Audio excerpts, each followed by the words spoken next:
Yeah, the whole local food movement has really taken off. And it's been about 7, 8 years ago is when it really started to transform, and you got away from the chains, which Orlando with Darden Restaurants, my former employee, and Ruth's Chris, and all of these national chains.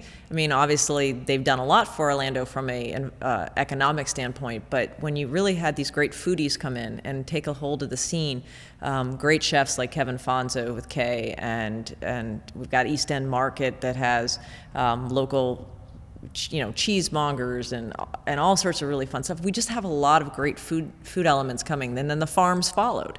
And so now pretty much you can buy whatever meat or anything local, and it's really made an impact on the scene. The farm to table movement here, I mean, you get outside of Orlando proper, and you're going to start to get into farm country, and it's just been a great way for this economy to finally give back to that kind of rural community that surrounds us, and not necessarily just be a thorn in their side that's constantly buying up the land and building more roller coasters. But one of the other things that's been really neat here is kind of a hyper local movement of people planting lettuce in their front lawns instead of grass, and now that lettuce is ending up in a restaurant downtown.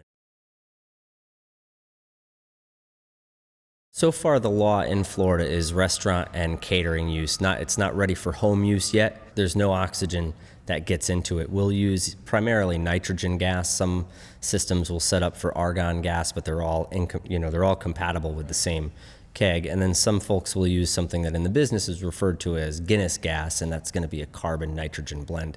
The oxygen will never get in there, but the gas will push it out through your tap system, just like it would with a kegerator, a keg of beer. When you look at the normal restaurant world, because that's where I actually come from, is the restaurant world, average waste on a bottle, it's about 15%. And so when you take that, I mean, that's money in the restaurant's pocket.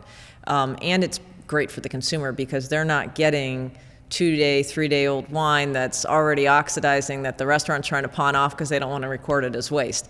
From us as winemakers, we know our wine's going to be good, and it's going to be served, and it's going to be fresh, and it's going to be exactly as it should be. What I just really love is that every day I learn something.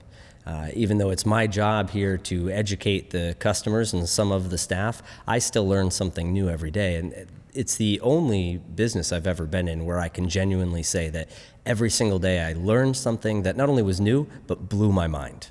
We got to blow his mind the other day. We did a wine, chocolate, and cheese pairing class, which we do all sorts of education classes. And we have a Applegate Valley Malbec that we sell here. So Applegate Valley, Oregon Malbec. And one of the pairings was a milk chocolate covered blueberry with the Malbec. Just really mind blowing.